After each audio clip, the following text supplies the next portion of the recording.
विल्हेवाट करू, तसं मी तहसीलदार साहेबांशी बोलतोय. खूप भीतीचं वातावरण. हॅलो, तुमचं नाव काय? पूर्ण नाव?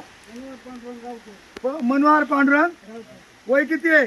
90. मग तुम्हाला कसं वाटतंय? इथं भीती वाटते का? भीती वाटते. मग संध्याकाळी इथं थांबायचं नाही. भीतीचं वातावरण आहे सर्कल साहेब.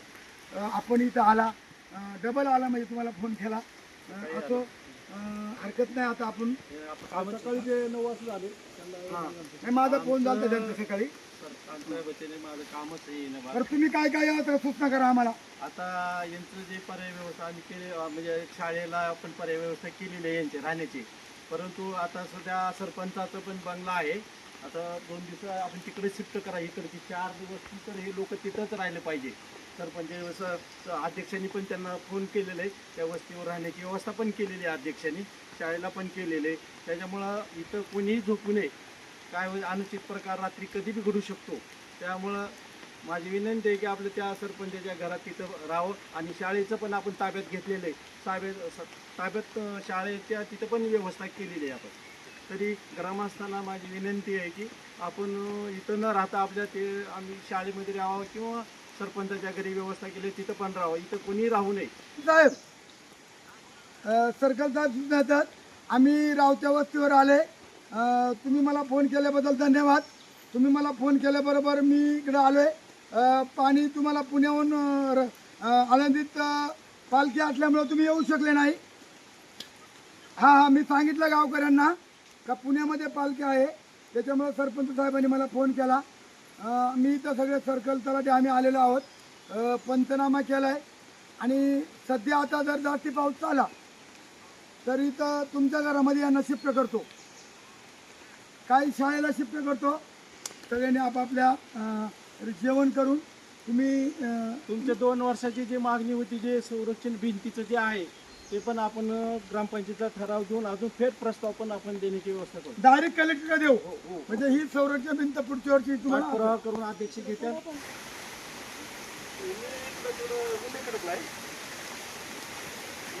अर्धा 1 तास लागला अजून. सांगून ठेवा.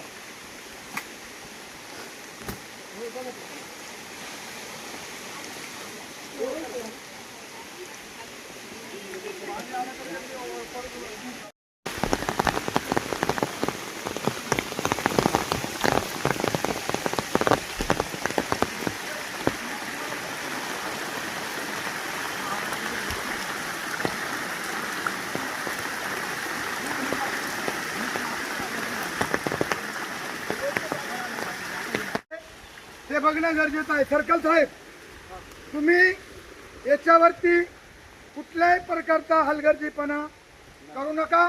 तुम्हाला जर तुमच्या नोकरीची गरज असेल तर याची काळजी घ्या. तुमचा इथं कोतवाल असेल, तलाठी असेल, सगळ्या माणसांनी, कारण माळींना अशी दुर्घटना घडली होती, त्या महसूल खात्याने खूप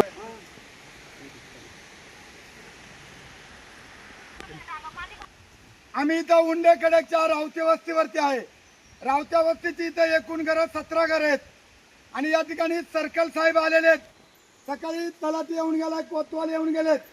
मी या ठिकाणी प्रांत साहेबांना फोन केलाय. मी या ठिकाणी तहसीलदारला फोन केलाय, कृषी अधिकाऱ्याला फोन केलाय, मी बीडीओना फोन केलाय. आता रात्रीचे 6 वाजलेत. हे अत्यंत धोक्याची पातळी आहे. जशी माळींना दुर्घटना घडली आणि माळींचं आंबेगाव तालुक्यातलं अख्खं माळीन गाव उद्ध्वस्त झालं, तसं या डोंगराच्या वर बघा. डोंगराकडे आपण बघू शकतोय.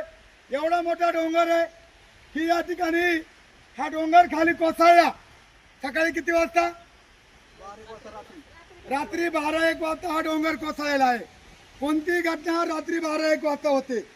आणि म्हणून 3 दिवस झालं मुसळधार पाऊस आहे. आणि म्हणून सर्कल साहेब, तहसीलदार साहेब आणि प्रांत मॅडमने येऊन उद्या इथं पंचनामा केला पाहिजे. जर पंचनामा केला नाही तर मी तहसीलदाराच्या हाफीसला टाळा ठोकील. आमची माणसं इथं मुठीत जीव धरून राहतात. रात्रभर झोप येत नाही. लहान लहान मुलं घेऊन रात्रभर बसतात. आणि म्हणून हे सरकार झोपलंय का?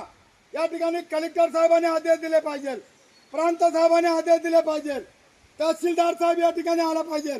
मी खरं तर सकाळीपासून इंगळूणचा घाट असेल सगळी पाहणी करून मी आता उंडेखडेच्या रावत्या वस्तीवर आलेलो आहे. आपण मीडियाच्या माध्यमातून हे बघू शकताय. खाली बसायचं आजची परिस्थिती अशी आहे. सर्कल साहेब डोंगर पाहिला. आता मी जिथं उभा आहे इथं खाली 100 फूट माशा जागे. किती? 100 फूट. याच्यामध्ये जर पाणी मुरालं, याच्यामध्ये जर पाणी मुरालं तर अख्खा खाली त्या घरानं जाईल. 17 घरांचा नायनाट होईल. मी परमेश्वराला विनंती करतो, हे परमेश्वरा माझ्या या आदिवासी बांधवांना जीवदान दे आणि 2 दिवस पाणी कमी होईपर्यंत कोणी इथं थांबा देणार राहायचं नाही. बाजूला थांबा. त्याची व्यवस्था तहसीलदार आणि सर्कल आणि प्रांत मॅडम करतील. खाण्यापाण्याची व्यवस्था करतील. आम्ही खरं तर आता टीव्ही 9ला बातमी देणार आहेत, लोकमतला बातमी देणार आहेत. टीव्हीच्या माध्यमातून तुम्हालाही पाहायला भेटेल. पण या राज्याच्या मुख्यमंत्र्याला, उपमुख्यमंत्र्याला सर्वांना पाहायला मिळू द्या का आमच्या गरीब कुटुंबाचं माळीन नको व्हायला. कारण आमचं आदिवासी बांधव माळींचे अख्खा आंबेगाव तालुक्यातलं माळीन गाव अख्खं नष्ट झालं आणि होत्या तर नव्हतं झालं. आणि म्हणून मी या ठिकाणी तुम्हाला परत सांगतो सर्कल साहेब, मी पोटतिडकीने बोलतोय. तुम्ही जर याची दखल नाही घेतली, तुम्ही जर यांचा स्थलांतर केला नाही, याच्यातल्या एकाही माणसाला कमी सरळ जर झालं त्याला जबाबदार सर्कल असेल, तहसीलदार असेल, प्रांत असेल आणि कलेक्टर असेल. मी एकाही अधिकाऱ्याला सोडणार नाही. प्रसंग आमच्यावर आलाय. शासनाने जुन्नर तालुक्यामध्ये 40 कोटी रुपयाच्या संरक्षण भिंती बांधल्यात. कुठे बांधल्यात? जिथं घर नाही, जिथं दार नाही, तिथं संरक्षण भिंती बांधल्यात. 40 कोटी रुपये पाण्यामध्ये गेलेत. आणि म्हणून सर्कल साहेब इथं संरक्षण भिंत झाली पाहिजे. एका वर्षाच्या आतमध्ये 2 वर्षापूर्वी अशी घटना झाली, तरी त्यांनी नाकारला. तिथं ते पाहून गेले. 2 वर्षापूर्वी सर्वे करून सुद्धा त्यांनी नाकारलाय. पण आता अशा प्रकारचा सर्कल साहेब नाकारता कामा नाही. हा माझा इशारा समजा, माझा इशारा समजा. मीडियाच्या माध्यमातून तहसीलदार, कलेक्टर, प्रांत बघतीलच. मी ओपन बोलतो. आणि म्हणून या ठिकाणी इकडे सुद्धा आपण बघू शकता. जरा हे बघा, ते तिकडून संपूर्ण ही झाडं खाली दडपून गेलेत. इथं किती खोल होतं? 15 फुटामध्ये हे इथं वाचले. आणि वरून जे खरं झाले ते इकडल्या बाजूला सुद्धा पोकळ झाले. ते सुद्धा खाली येण्याची शक्यता नाकारते. पुन्हा माणूस कोण आहे इथं? काय नाव त्यांचं? मनोहर रावते. जरा इकडे 2 मिनिटं हळूहळू काठी टाकी. मोठ्या मोठ्या दगडीमुळं आता हे बघा, हे लोक बघू शकतो तुम्ही. आज लोक जीव मुठीत घेऊन इथं उभी आहेत. हे माझ्या महिला भगिनी, माझ्या माता भगिनी, लहान लहान मुले आहेत, वयोवृद्ध बाबा त्या चुकून येतात. आज अशा प्रकारची परिस्थिती आमच्या उंडेखड्याच्या रावत्या वस्तीवर आलेली आहे. आमचा जीव मुठीत धरलेला आहे. सर्कल साहेब, आम्ही तुम्हाला साहेब म्हणतो, पण आम्हाला जर तुम्ही न्याय दिला नाही तर आम्ही सर्कल साहेब तुम्हाला पण सुट्टी देणार नाही. रात्रीची वेळ होती, आता रात्रीचा अंधार होता, लाईट नव्हती, काय नाही. मग इकडे कोण आलंच नाही. सकाळी उठल्यावर ते हे आले इथे उचलून बसून राहिली फक्त नुसती. म्हणजे भीती निर्माण झाली. हा, म्हणजे भीती निर्माण नुसती बसून राहिली. पण उजेडच नाही ना, मोबाईल उजेड तर पाहणार कोण पुढं? ज्यांच्या घरात काही उजेडच नाही, आता सोय नसल्यानंतर काय पाहणार कोण ना? तुमची मागणी काय राहील आता? आम्हाला संरक्षण भिंत पाहिजे. इथं हा, आणि ती झालीच पाहिजे बा. मागच्या वेळेस नाकारलेली गेलेली. म्हणजे इथं तुमच्या माहितीप्रमाणे संरक्षण भिंत पाहिजे. पाहिजेलच. बरं, आता तुम्हाला सध्या जोपर्यंत पाऊस उघडत नाही तोपर्यंत भीतीचं वातावरण आहे. मग तुम्हाला तात्पुरती सोय काय करायला पाहिजे? तुमची राहण्याची, जेवणा खावण्याची व्यवस्था महसूल खात्यानं कायद्यामध्ये तरतूद आहे. घटना सांगते आपत्तीकालीन विभाग वेगळा आहे. मुख्यमंत्र्यांनी मंत्रालयात काढलाय आणि त्या आपत्तीकालीन विभागामधून सर्कल साहेब यांची खाण्यापिण्याची सगळ्यांची व्यवस्था करायची आहे. लोकांची शाळेमध्ये व्यवस्था केली जाते.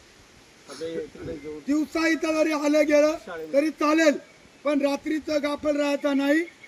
थोडी थोडी माती पडायला लागल्याच्या नंतर तुम्ही सावधगिरी घ्या. मला कधी फोन करा, घाबरून जाऊ नका. हे आदिवासी वादळ तुमच्या पाठीशी आहे. तुम्ही पहिल्यापासून ही रावते वस्ती माझी कट्टर आहे, माझ्या जीवाला जीव देणार आहे. आणि म्हणून तुमच्यासाठी हे वादळ जीवाला जीव देईल, कुठंही मागं पुढं पाहणार नाही। एखाद्या अधिकाऱ्याने हलगर्जीपणा केला त्या अधिकाऱ्याला मी सुट्टी देणार नाही। इथं लाईट आली पाहिजे, इथं कृषी विभागातून कृषी BDO आणि तहसीलदार तिघांच्या सह्यानी या रावत्या वस्तीची गेलेली रोपं, दडापेल रोपं सगळ्यांचे पंचनामे सर्कल साहेब उद्याच्या उद्या तुम्ही हे पंचनामे करायचे आणि त्यांना नुकसान भरपाई मी कृषी अधिकाऱ्याला मी फोन लावतो। कृषी अधिकारी तर आलेच नाही इथं, हे तर भाऊसाहेब सकाळी आले पण ते कोणीच आले नाही, कृषीवाले लोक कोणीच आले नाही इकडे अजून, फाईटवाली सुद्धा नाही आली तर आले नाही, या बाईंना दिली आम्हाला इकडे तोंडून जर पडत नाही।